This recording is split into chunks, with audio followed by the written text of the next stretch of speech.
day 7, chapter 7. Hope everyone is doing great today. So today is kind of a review day, so we kind of are covering everything. You'll have worksheets from signs to distances. We'll do some Kahoot review, get you prepped up for that permit test. But kind of an easy day, nothing too crazy. But we are going to read chapter 7, so get that out. I'll do a little bit of review with you guys, and then we will do a lot of review throughout today's chapter. Just answer them in your head out loud, whatever you got to do on your end. But if you have a baby that is under 1 year, 20 pounds, how does it face in the car seat? The answer is going to be backwards. What about stopping distance from a school bus? That one is going to be 20 feet, okay? So you wanna stop 20 feet from a school bus when they have their flashing red lights on. I will show you a picture of what a divided highway looks like.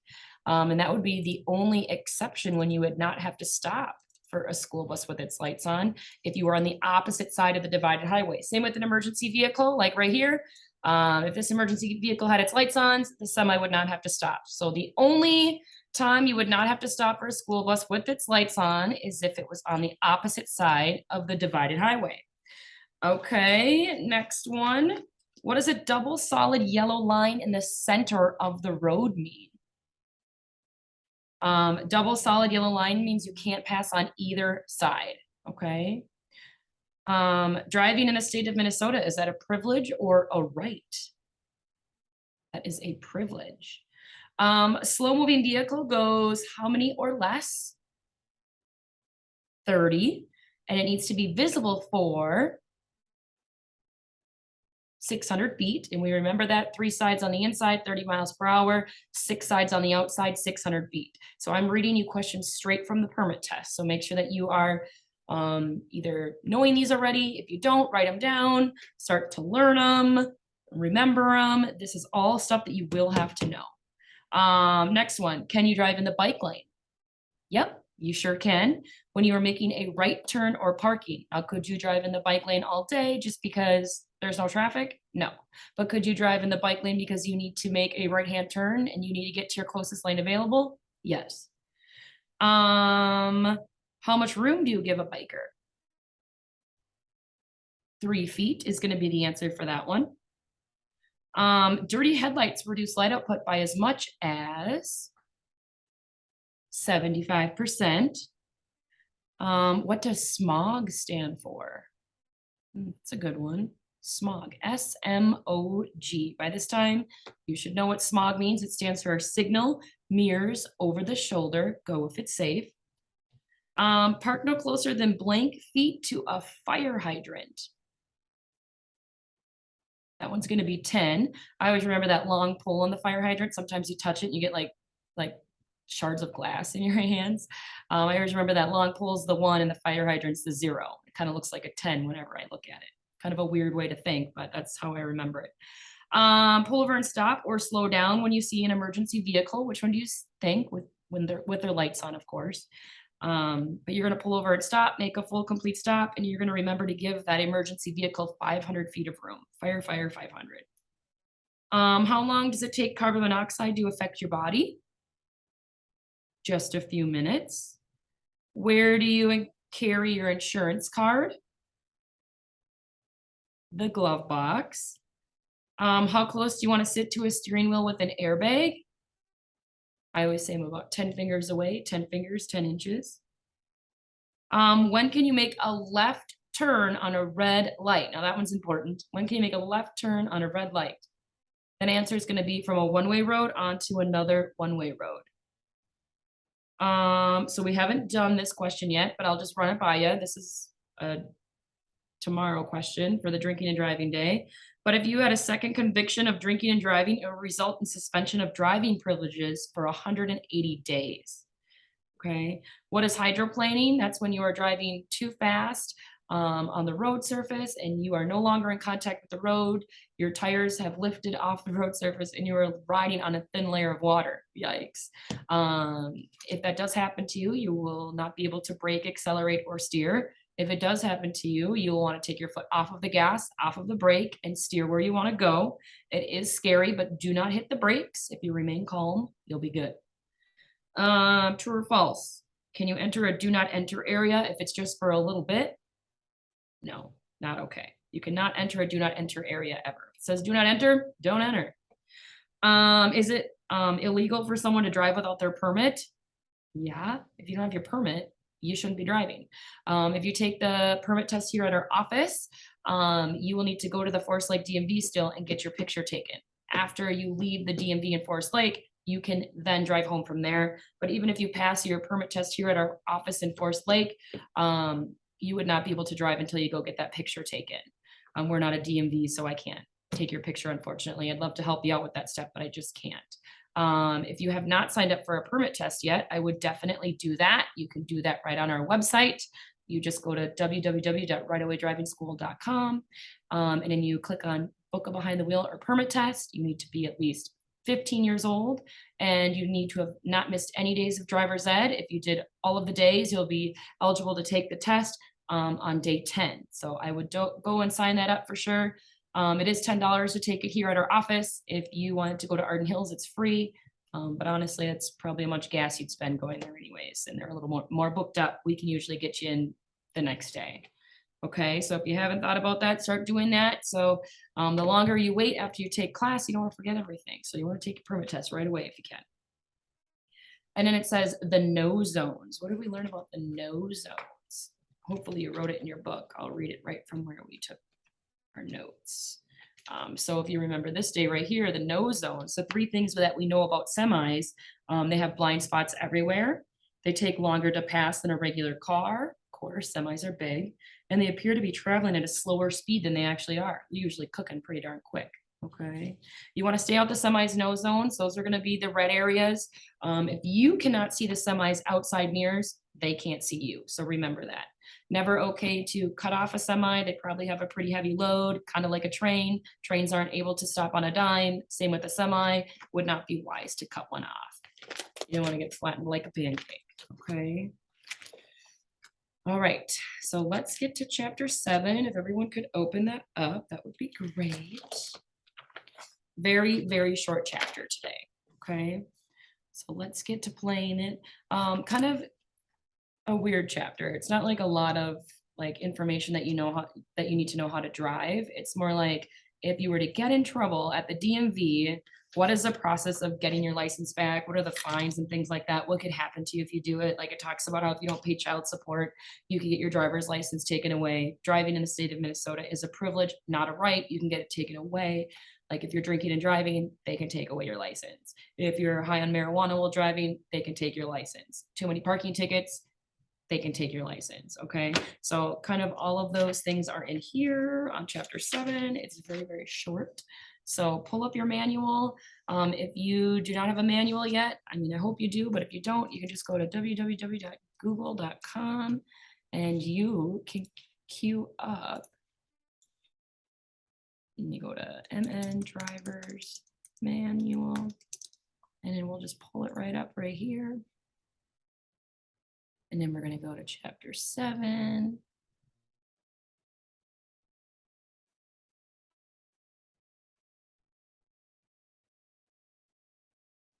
Almost there. There we go. Chapter 7. All right. I will get to plan for you guys. Here we go. Chapter 7. Your driving privileges. Driving in Minnesota is a privilege. You can lose your driving privileges if you break certain laws or fail to meet certain requirements. The Minnesota Department of Public Safety maintains your driving record, which contains information about driving and licensing violations in Minnesota and other states. Serious or recurring violations may result in loss of your driving privileges or restrictions on where, when, and what types of vehicle you may drive. License withdrawal. Your license may be withdrawn by suspension, revocation, or cancellation. If you commit an offense and your license is withdrawn, the Department of Public Safety will send you a notice of withdrawal and a list of requirements for reinstatement. Some of the conditions that could cause you to lose your driving privileges are listed below. Suspension. Your driver's license may be suspended if you repeatedly violate traffic laws, are convicted in court for a violation that contributed to a traffic crash resulting in death, personal injury, or serious property damage. Use or allow someone else to use your license for an illegal action. It is illegal to allow anyone to use your license or permit. Commit a traffic offense in another state that would be grounds for suspension in Minnesota. Are judged in court to be legally unfit to drive a motor vehicle. Fail to report a medical condition that would result in cancellation of driving privileges. Fail to stop for a school bus with its stop arm extended and its red lights flashing within 5 years of a conviction for the same offense. Are found to possess a fake or altered license. Make a fraudulent application for a license or identification card. Take any part of the driver's license examination for someone else or allow someone else to take the examination for you. Falsely identify yourself to a police officer. Fail to appear in court or pay a fine on a motor vehicle-related violation when required to do so. Are convicted of a misdemeanor for a violation of a Minnesota traffic law. Fail to pay court-ordered child support. Use or allow someone else to use a license, permit, or ID card to buy tobacco products for someone who is under 18 years of age, or alcohol for someone who is under 21 years of age. Are under 21 years of age, and the court determines that you drove a motor vehicle while consuming or after consuming alcohol. Pay a fee to the state or driver's license agent with a dishonored check. The suspension will be removed when the dishonored check and any related fees have been paid in full. Are convicted for theft of gasoline. After the period of suspension has ended, your driving privilege may be reinstated if all requirements are met. One requirement is payment of the reinstatement fee. If your license expired during the suspension period, or your name or address changed, you must apply for a new license and pay the appropriate fee. Revocation. Your driver's license may be revoked if you refuse to take a test to determine whether you are under the influence of alcohol or a controlled substance, or you fail such a test. Are convicted of manslaughter or any other criminal action while driving a motor vehicle. Are convicted of driving a motor vehicle while under the influence of drugs or alcohol. Are convicted of a felony in which you used a motor vehicle. Are convicted of driving in excess of 100 mph. Are convicted of fleeing a police officer. Are convicted of failing to stop, identify yourself, and render aid when involved in a motor vehicle crash, especially one that involves death or personal injury to others. Are convicted of lying under oath, signing any legal document that contains false information about legal ownership or operation of a motor vehicle, or making a false statement to the Department of Public Safety or its agents about such information. Plead guilty or forfeit bail for 3 violations in a single year of any Minnesota traffic law or ordinance that requires a jail sentence upon conviction. Are convicted of an offense in another state that would be grounds for revoking your license if you were convicted in Minnesota. Are convicted of a misdemeanor for driving a motor vehicle with prior knowledge that the owner of the vehicle did not have no-fault vehicle insurance. Own a vehicle without no-fault insurance and are found to have driven it or allowed others to drive it with full knowledge that the vehicle was not insured. Are convicted of a gross misdemeanor for failing to stop for a school bus with its stop arm extended and its red lights flashing. Are convicted of selling or possessing a controlled substance while operating a motor vehicle.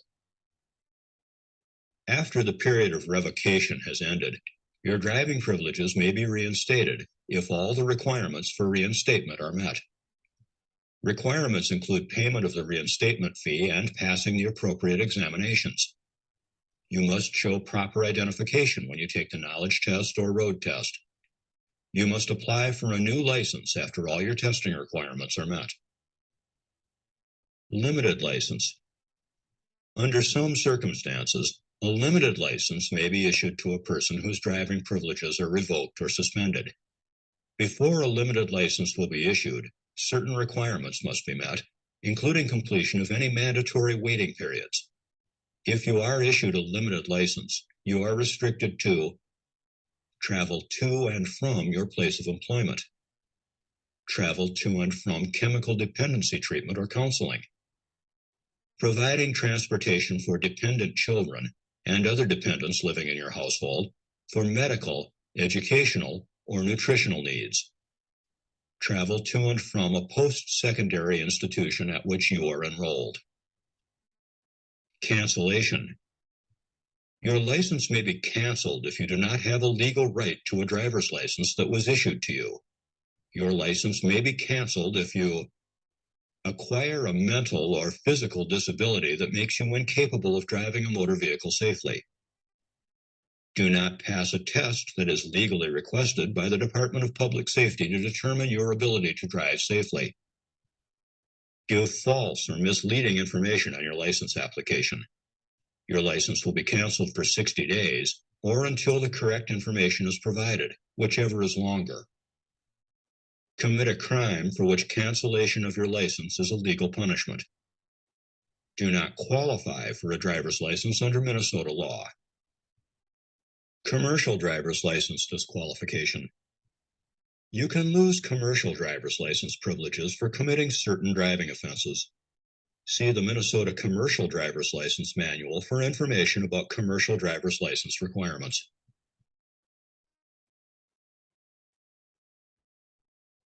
Right. So that was a short one. Honestly, I'm not going to have you highlight anything, so that's kind of nice. But hopefully you follow along here.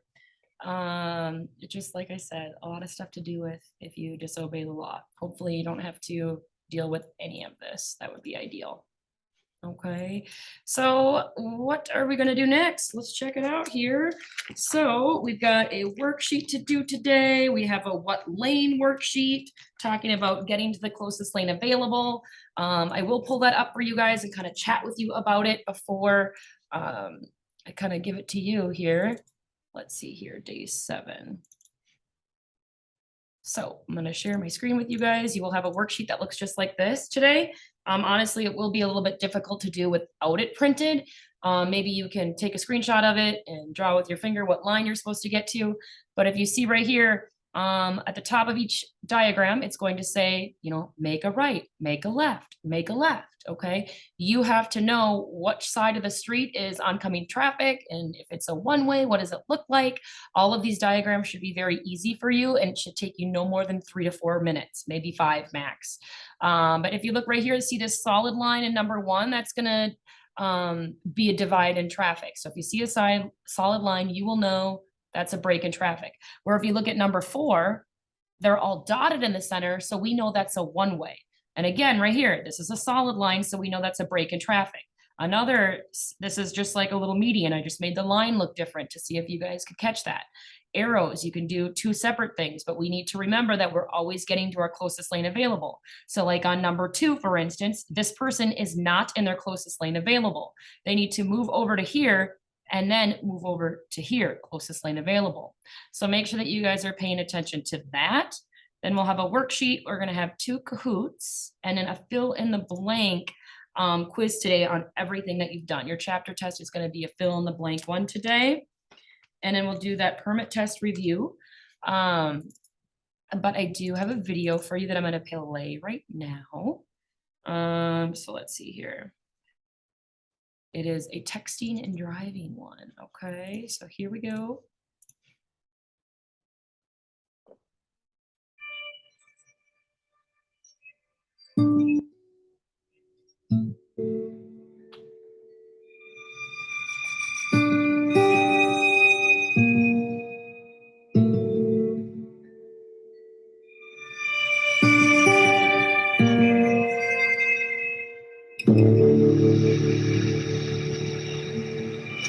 had my brother in my hand, and all of a sudden, my hand was empty.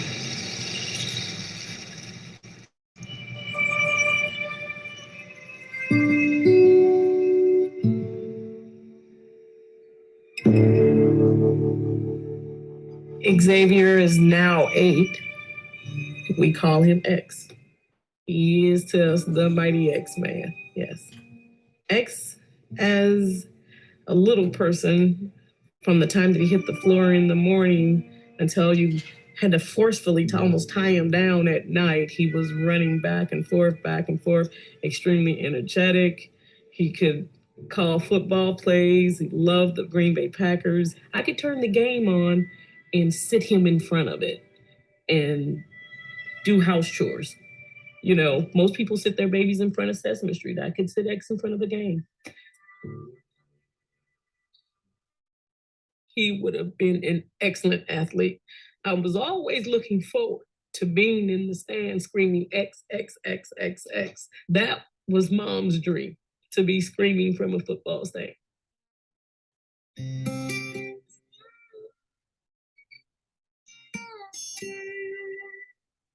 He's just arriving from school now. I gotta have him back.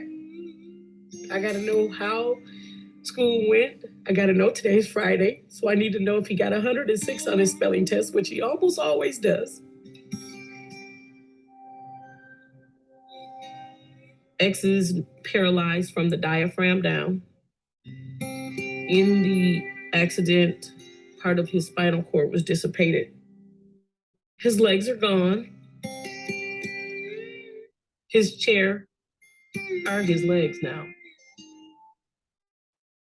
The use of his right hand is partial. He woke up actually from the coma a lefty. He went in a righty. She missed his brainstem by that much. X is on life support. The ventilator has to breathe for my son.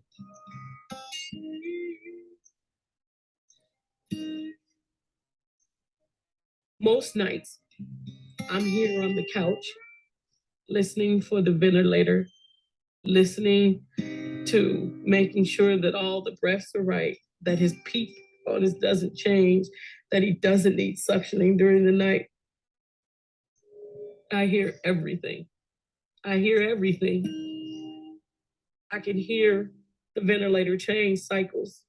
I can hear just the breath sounds different and run down the stairs and the nurse goes, "He's good, Mom. He's good." Boy, you got good ears.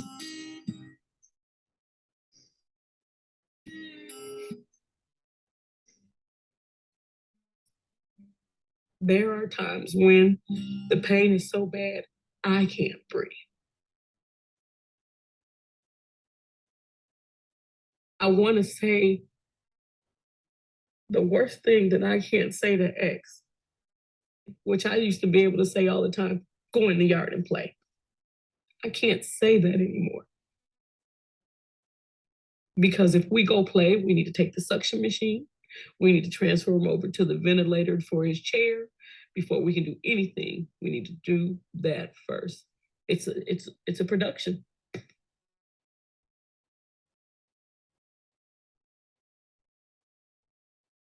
I can't say go play.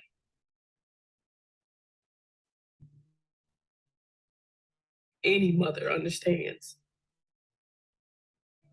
I can't say go play.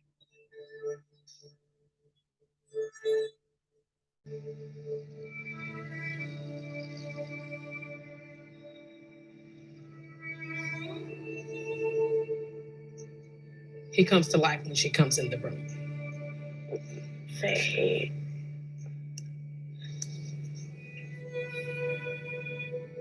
X doesn't remember as well as both Ari and I do, but Ari was walking across the street with Xavier on that October day.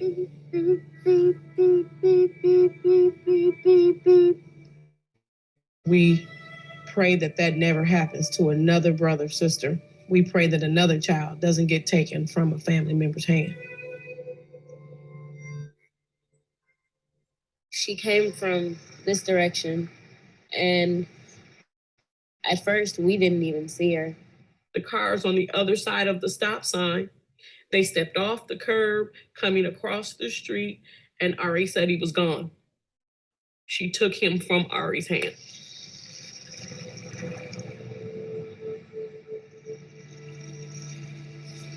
She was not only speeding in the school zone, but she had also run the stop sign because she was texting. The lady who hit X was texting.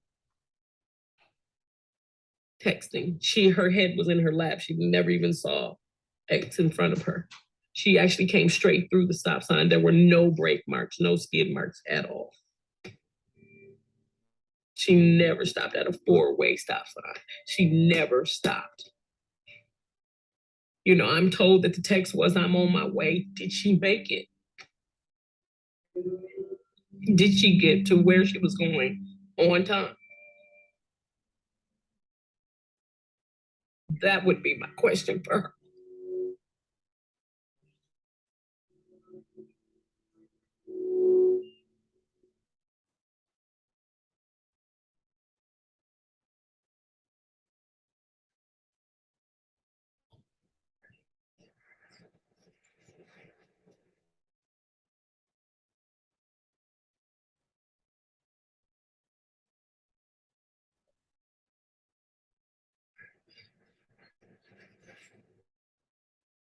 I feel like it was just a dream.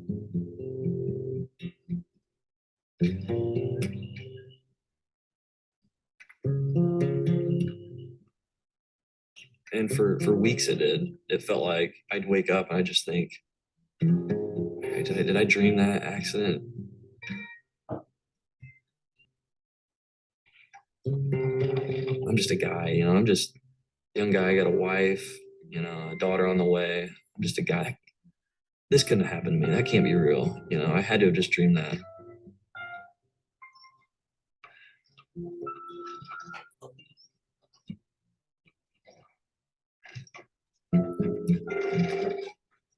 Memories, you know, what you saw that day, you know, they come back at different points. You know, maybe be somewhere and I'll see an Amish family, or I'll see an Amish, and it'll bring back memories of the accident.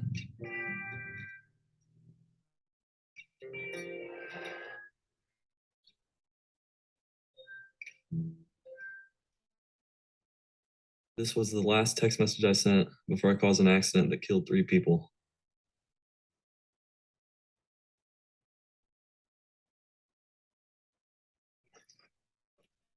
The Amish family was on their way 8 o'clock in the morning that day, and then the van was driven by a young man from Bluffton, Chandler Gerber. He was on the way to a job. He cleaned carpets at the time, and he was traveling about the speed limit we determined. He wasn't speeding or anything like that, just traveling along, and he overtook the Amish right there, right just where about my car is, and basically hit the Amish buggy from behind, and just ended up all the way from the point where my car is here. It's about 400 feet, 430 feet where he ended up, where the van ended up. I was heading east, right into the sunrise, driving along. As I was driving, I was texting back and forth with my wife. I was texting, and I think I was reading a text back at the time of the accident, because I remember driving and like my head just snapped up when I saw, you know, the windshield just glass broke and screeching, and my head, you know, it happened in about a second. I mean, I had 1,000 thoughts going through my mind. As I started coming to a stop, I saw, you know, a body come down from off the top of the van. And I just thought, oh my gosh, what have I done? What have I done? And I realized, you know, I'd hit something, and I realized it was an Amish buggy. I jumped out of the van, totally silent outside the van. At that second in time, there was nobody else coming or going. I walked around back, and I looked in the ditch, and there was bodies just laying there. I mean, it was just silent. It was just quiet. The only sound I heard, the only thing I saw moving was the horse. It was severely wounded. It was just kind of moving around on the ground a little bit. Remember, the mother was laying, I believe it was face down on her hands and knees, like she had been sitting on a chair. And it just, like, the force just hit her, and she just didn't have time to move. You know, she was just sitting in that same position on the ground. And I just remember staring, and nobody else was around, just me and the family that was laying in the ditch, and the horse, and just silence. You had all kinds of chaos here. This is the van that was driven by Chandler Gerber. As you can see, the front of the vehicle is just totally smashed here. He was devastated. He was crying. He was just almost in a panic mode. I knew that I had been texting and driving. I knew that I had been around that time, you know, involved with reading my phone or texting or what have you. I was hysterical. I think I was probably in shock. I was sitting in a van in the passenger seat, taking in, as far as I could see straight ahead, just lights and sirens and people. And I saw a hearse drive by. And so right then I just had this sinking feeling that there was at least one dead person. They took two young children. It was a 3-year-old and a 5-year-old. They took a 17-year-old son. I saw the youngest of the children, 3-year-old Enos.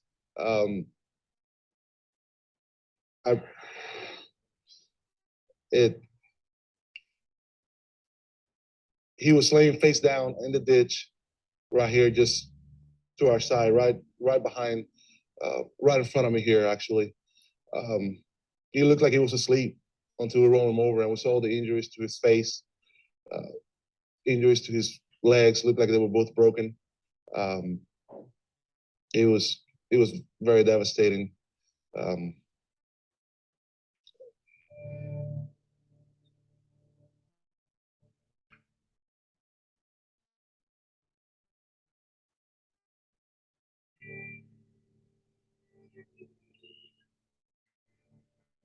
Shortly after the accident, it was pretty rough. A lot of tears, a lot of, why did this happen?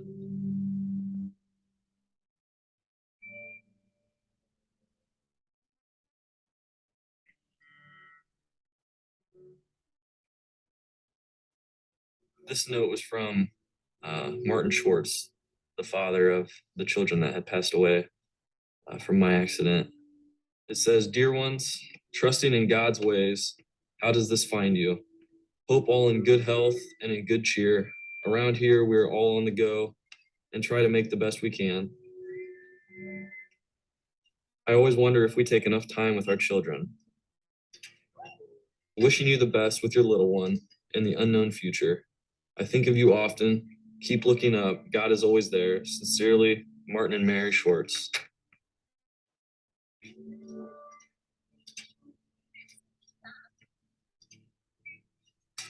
I wish so bad I could go back to that day and change my focus. I wish I could go back and say, you know,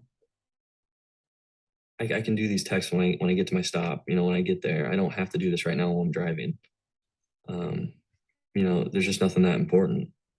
But at that point, you know, it was just, you know, oh, I can text and drive. It's no big deal. And it is a big deal. Please don't do it. Please don't ever text and drive. It's life. You get one chance and you live with the choices you make.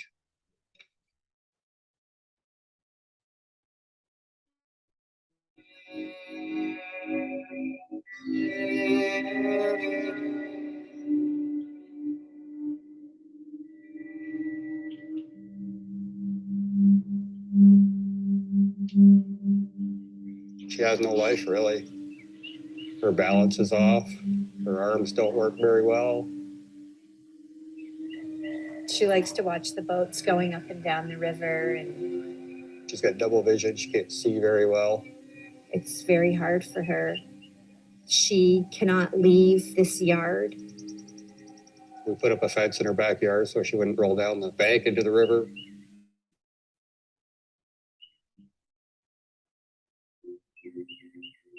She loves feeding her bird, taking care of the wildlife that comes around. She had her life planned. She was always planning everything. Now she can't plan anything.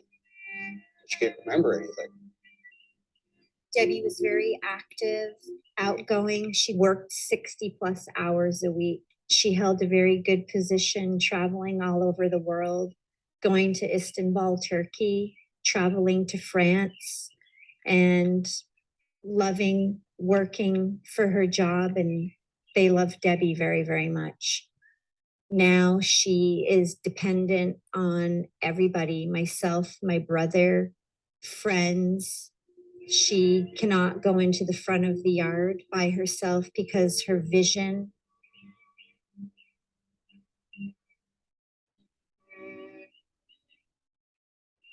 I don't remember anything about the accident.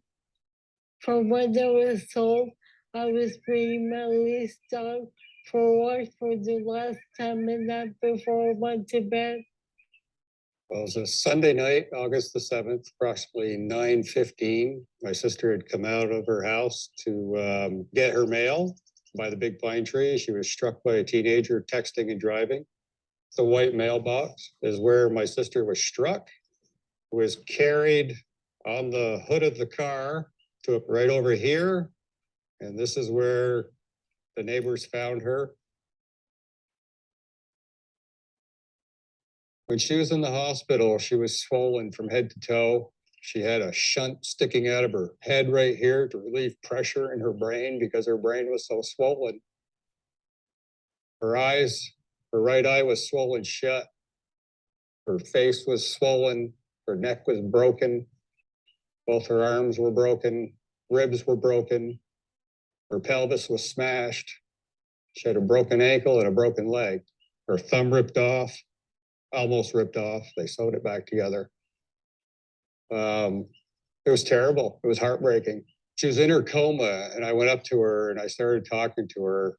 And I had her hand, and she squeezed my hand. She knew I was there. And I told her, I said, Debbie, I know you're in there. I know you can't talk or anything, but I know you're in there. And she gave me another squeeze on my hand. She knew I was talking to her. She could feel it.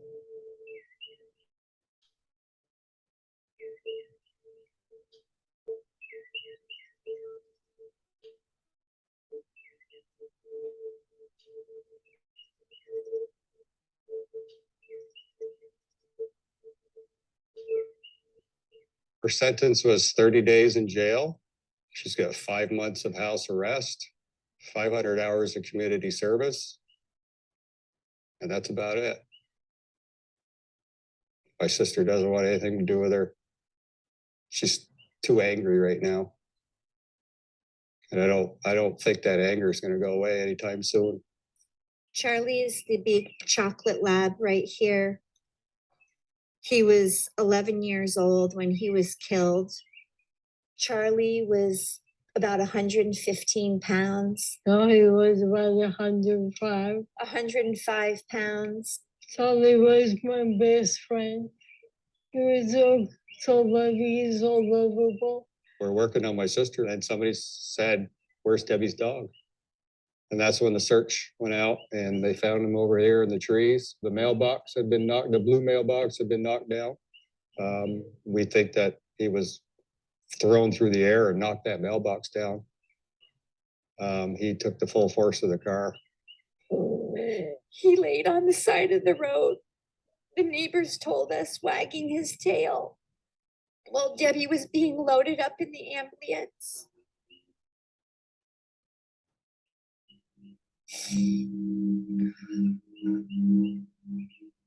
It's just not right. My sister's life has been changed forever. She went from being active to inactive in a stroke of a second. And it's over. Her life as she knew it is over. She loved work. She helped me with my children. She was always there for me. It's heartbreaking every day to see my sister like this when you knew how she was before.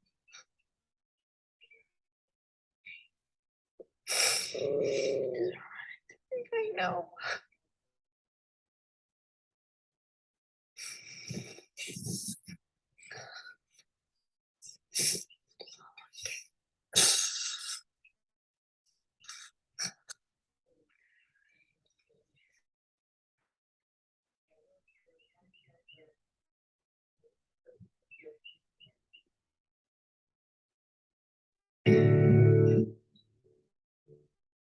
I'm very fond of telescopes. It's just a reminder of my father in the good times that we used to have. The telescope's just another way that I look at him being a scientist and the brilliant man he was. At night, we would go outside and look at the stars, and he would tell me the different constellations, help me learn them. When there were meteor showers, he'd come and wake me up at 3 o'clock in the morning and take me outside, and we'd just stare and watch the meteor showers for hours. Just me and my dad outside, wrapped up in blankets. It was just a phenomenal feeling, just good father-daughter time for us. The best father I could have ever asked for. Yeah, growing up, I was pretty typical. Played a lot of sports growing up, played basketball, played football, played baseball, ran track. I'm quiet on the phone, I'm awkward on the phone. I have always preferred to text or to talk in person. I'm a cowboy, I guess, and I'm a child of the mountains. I recently took a trip out on the prairie, and it was pretty, but I'm a child of the mountains, and I need mountains around me. Every morning I can get up and watch the sun come up over this mountain to the east. It's a beautiful mountain. Watch the sun go down in the west over another pretty mountain. So I'm not much into technology. As a blacksmith, all your problems can be solved with a bigger hammer, and the more heat and the bigger hammer. So I'm not much of a technology guy, and I never have liked texting. And since that day, I've liked it even less. I text often, daily. I keep in touch with friends and family. The car doing the texting was going this direction. The two cycol engineers were heading out this way. And as they passed, they brushed each other, which spun the little blue car with the cycol engineers, spun it around this way into the path of an oncoming pickup.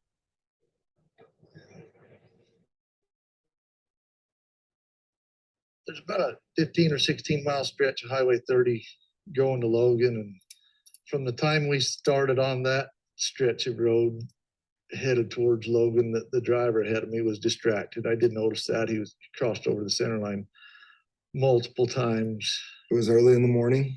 It was still fairly dark outside, and it was raining pretty bad. And on my way to work, I'm texting and reading messages, and I go across the center line and I hit another car. I don't remember what I was texting. I don't remember what the message said.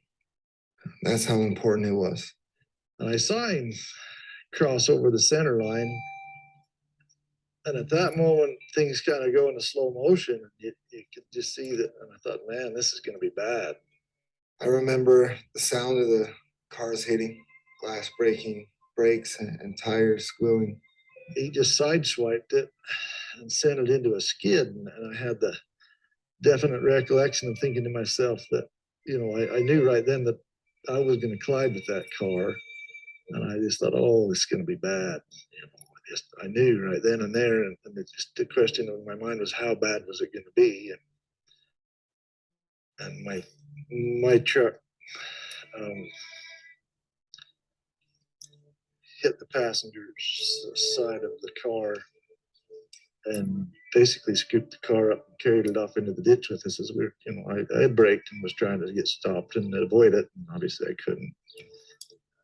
My pickup went halfway through that car. I got out of my car.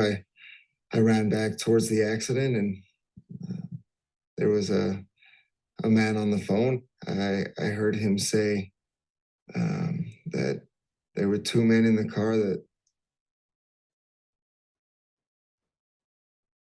weren't breathing. The two people that were killed were inside the blue car. This other one shows what the car looked like after the accident.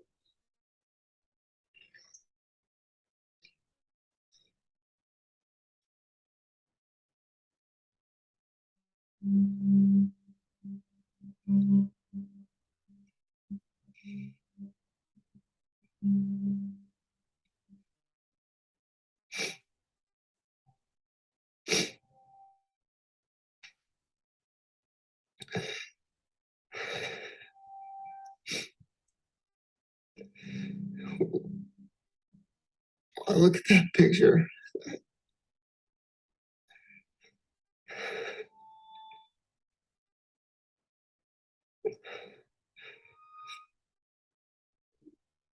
Is all I can think about is those families, those two men. While I was driving, I decided that texting and driving was more important to me than those two men were to their families.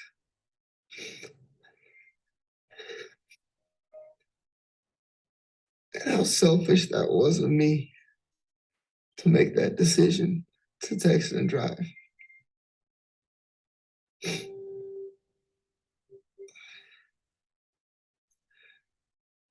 Knowing every day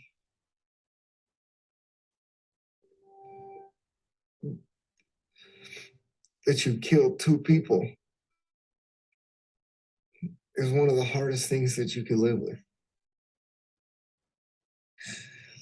I have night terrors all the time about my dad's car accident that come in waves of, it can be just me standing on the side of the freeway where it happened, just watching the accident happen and not being able to move. I can't go try and stop the accident from happening. I can't go see if my father's okay. I can't save my father.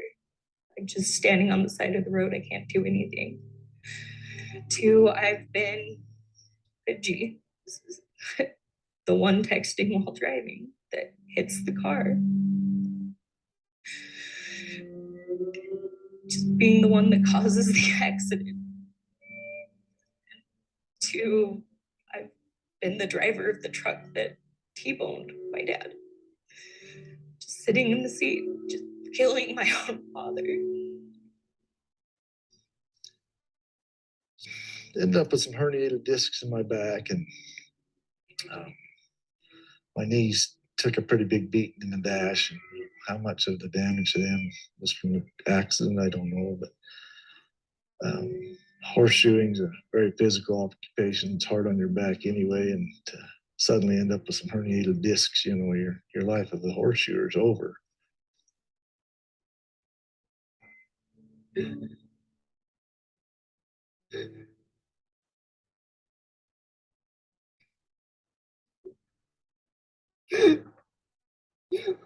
It's been almost 7 years in September, and it is still very difficult for me. That accident was preventable. There's no other way to look at it. I put my phone away, and I saved those two men's lives.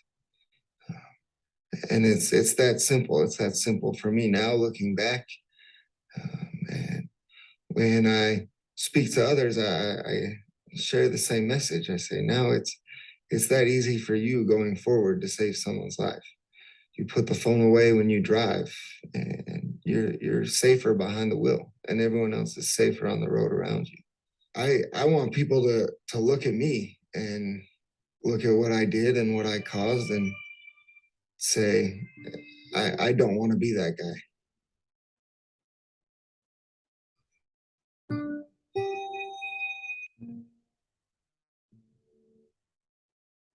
First time I saw Reggie in court, my feelings was just sheer hatred.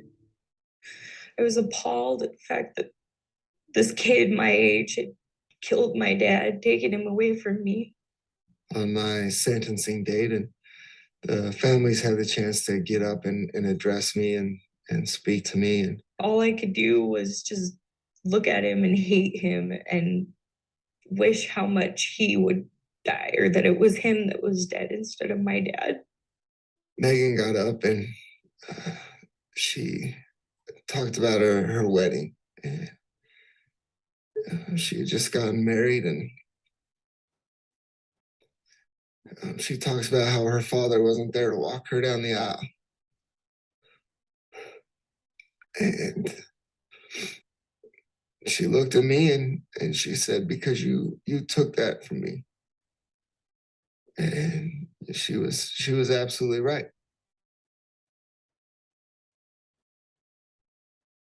I would like to think that my dad is somewhere in the universe. I go outside at night, sit on my balcony when I'm really upset. I stare at the sky, and whenever I'm super upset, I always see a shooting star. And I like to think that that's my way, or my dad's way, of trying to communicate with me. I felt that my dad would not have wanted me to be mad at him for the rest of my life. And that I knew my dad had forgiven him. I knew that. And that he would want me to try and move on and forgive him and even get to know him. Forgiveness is, it's something that I see from Megan. I see that for forgiveness. I feel it. I'm grateful for it. I reached out to Reggie to tell him, I forgive you. My dad forgave you. I want to help you through your, trying to make a difference in this whole thing.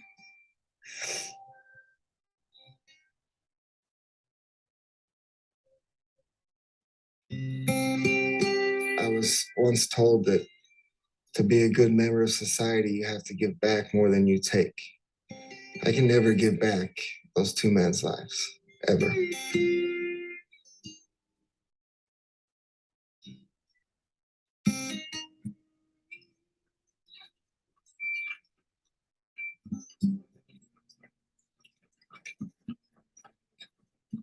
I would just like to say,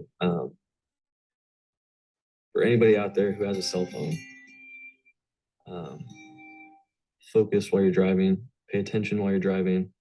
Don't take your eyes off the road while you're driving. Things can happen so quick that it'll change your life forever. I will say it over and over and over again. Don't text and drive. That it can't wait. I would tell America to please don't text and drive. How many other people are going to have to be killed? How many other people are going to be left like my sister Debbie? It's just nuts. It's crazy. And I don't know why people don't want to talk to each other anyway.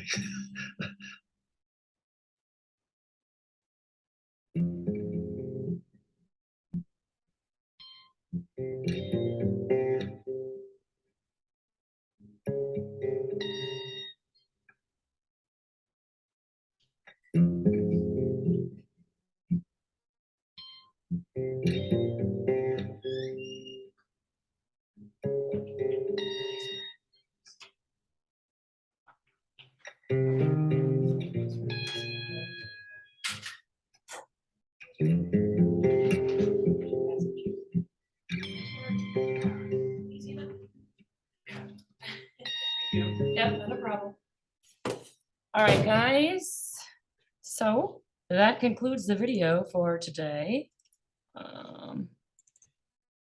So after this, you guys will do the worksheets that is listed on the What can I think of it? Well, look at the coursework tab, look at all the list of things to do today. You'll have to do that diagram worksheet that I just explained earlier. You'll have to do a fill in the blank quiz. Then it looks like you have a packet and a Kahoot. So you have 3 worksheets and a Kahoot, okay? But otherwise, today was a pretty darn easy day, short chapter. But if you have any questions, let me know. Otherwise, start doing all your work. It's all review on everything that we've done so far. So it's not just chapter 7, it's throughout the entire manual. But again, if you have any questions, let me know for sure. Otherwise, we'll see you guys later. Bye. Have a fabulous day.